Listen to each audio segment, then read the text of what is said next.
Hello mga kawaylaw. Ayan, luto na yung ating kutong. Ayan, nakita niyo yung aming kalan. Hello mga kalan. Ayan.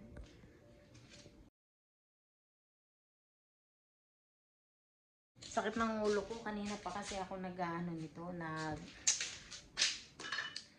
Ako po ang nagpaparikit ng apoy. Sumakit ang ulo ko kasi hindi man ako sanay sa ganitong trabaho. Hindi ako sanay sa ganitong. Just wait a minute. Kailangan natin ng patungan. So, hanguin natin. Hahanguin ko. Okay. Okay. Kaya makita niyo yung kutong, ha? Kutong. Yung kutong. Malalaking, ano ito. Oh. Wow. Ang dami. Oh my God. O, diba kung kulo-kulo pa? Hindi ko lang alam paano ko ito aahangunin. Ayan, meron palang ganito. Teka na. Nakakatakot mawisikan ka ng tubig. Kasi yung tubig kumukulo. Ang init po niyan. Ayan. Oh. Napakadami. Diyos ko dahil hanguin ko raw. Paano ko ito mahanguin? Wow! Ayan. Bigay natin basket. So, magaan lang pala. Akala ko mabigat. Akala ko mabigat. My goodness. Dapat meron akong pang-pundot. Teka lang. Ito. Pagamitin natin. Diba? Parang bilis makuha. Oh my goodness. Ganun pala siya.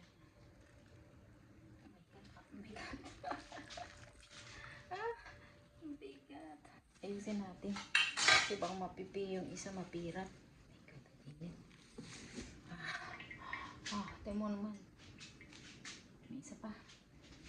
Ito yung isa. Tanggalin. Isa. Paano makuha? Wala tayong patungan. Kuha tayo isang kawali. Isa pang kawali. Oh my goodness. O, diba? Ayan. O, diba? Ayan. Tapos ito naman ang gamitin natin. Just wait. Sobrang init. Ang ganda naman ng mukha ko dito. Hindi ko na kailangan palang naka-filter ba tong iPhone ko? Ganda naman ang face ko. Maganda pala face ko pag walang ilaw yung makinis. Yan. Oh my God. Ang tawag dito ay kutong. Nga lang, di ko nakalimutan ko siya. I forgot. Kalimutan ko siyang i-video kanina nung ginagawa. Ayan. O, diba? Alam yung tagal. Parang 5 oras yata itong parang 5 hours siyang niluto. Oh my goodness.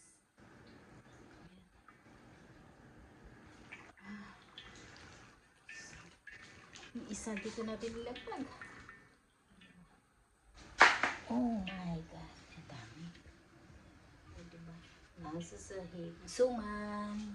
Tapos ito yung tatapon natin. Ay, Diyos ko. Tingnan nyo. Yung isa, oh.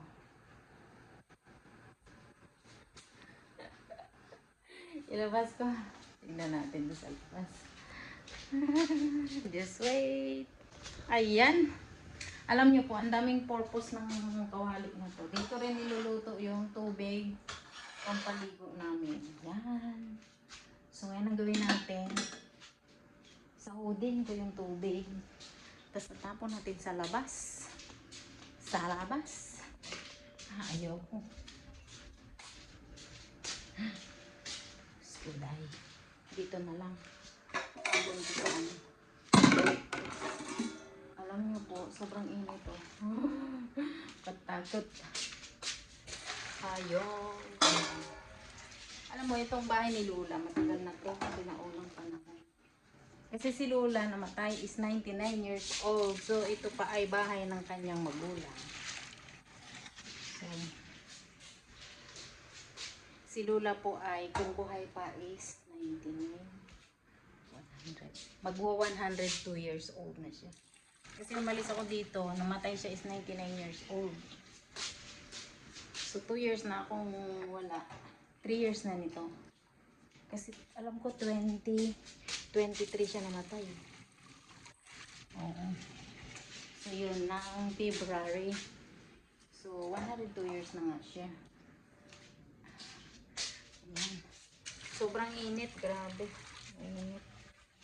Sabi nung ano nila dito pagdating ko, pumayat ka, parang ang nipis ng katawan ko to ngayon. Pumayat nga po ako. Kasi nga, palagi akong tawag dun. Nag-ano ako. Pag nakakapanood ako ng mga nag-iiyak, nakakaiyak na ano sa Facebook. Lalo yung sa relate doon sa nangyayari sa akin. Nagpapalit at ako ng mga kain na makatulog. Kaya ng paraan naman niya, dinadala niya ako dito. Dinadala niya ako dito para daw hindi ako isip. Para daw hindi ako. And later, gumagalaw yung phone ko. Baka malaglag ay phone natin dun. Babasag. So, update kayo mamaya. Pag naglagay na akong tubig. Kasi lilinisin ko pa talaga yan. O lilinisin ko po yan. Tanggalan ko ng sabon. At ayan na nga. Lagyan natin tubig. Kasi sasabunin ko. Oh, diba? May sabon. Sabunin natin. Sasabunin ko pa. Ay. God. Ay. Hindi pa. Hirap maglinis. Ay, yung mga matatanda dito. Luto-luto sa ganito. So, ako pahihirapan. O, diba? Madalis lang naman linisin.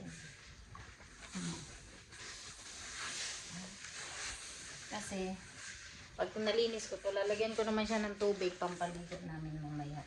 So, ayan. Linis. Linisin ko muna later. Please subscribe my YouTube channel. Yet Mantilla po, pakihit na rin ang notification bell para updated po kayo sa susunod ko pang mga videos. Thank you mga kawala. Ayan o. Ang init. Grabe oy. Sobrang init talaga. Hindi mo madali lang linisin basta ganito may sabon. Linisin mo lang ng may sabon. Kasi pag nilinis mo walang sabon, pero mahirap linisin. So okay. Ganyan dapat. Ano natin to. 3-in-1 ang kanilang gawin. Pwede ka magluto. Pampakulo ng tubig. Kasi nakatira dito, ubod ng kuriputan talaga. Totoo. Ubod siya ng kuriputan. Kasi nga, bakit?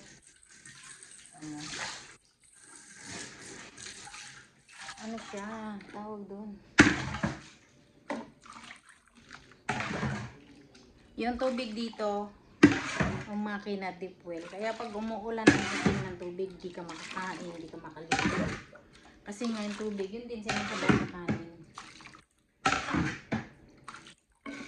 Yung amo ko dati kasi, kaya lang ako tumagal dito. Dahil nga yung amo ko, okay naman. Wala namang problema sa amo ko.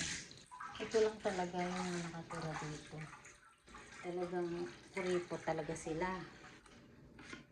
Ang kuripo-ipot. Ang kuripo-ipot po talaga. Tingnan mo yung rep. Dalawa. Isa pa doon, yung kulay puti na yun. Saan ba? Ayun yung puti na may takip na green. Yan. Tapos ito, lahat yan ang amo ko, pero sila nakikinabang. Ubod talaga, kuripot. Yan nakakapagod na matutuwa. May inis pa. Ubod sila ng kuripotan. Ayan, patuloy tayong tubig. Kasi sila naman mauunang maligo. So yung pangalawang salang ko dyan na tubig, yun yung pangpapaligo ko. So medyo malinis pa, diba? Ayan. Diba, lagyan ko ng tubig yan. Kasi, ano yung apoy yun? Yung apoy natin na yun. Yung may maliligo ako. Diba maliligo ng ulo mo. Bala rin.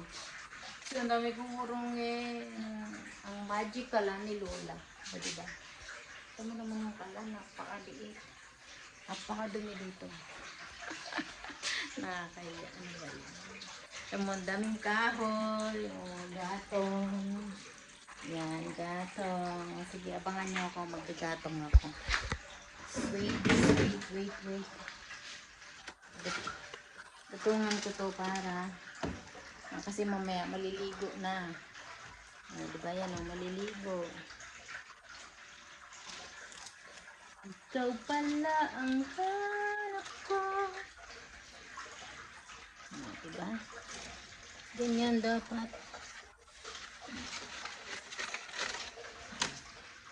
Mamaya yan, apoy liyab na yan. Nung una, iniiyakan ko yung kalan na yan. Iniiyak ako magparikit. Kasi kahit taga-bundok ako, hindi ako magaling magparikit talaga ng apoy. Ng kahoy. Puno na oh. Diba? Grabe.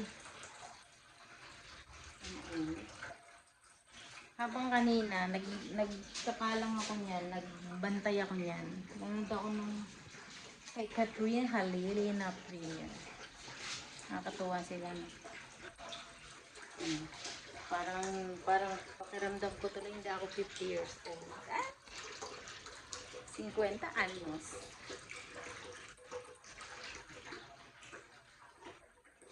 Punuin ko yan ng tubig.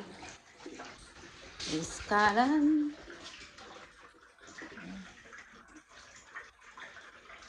Just wait.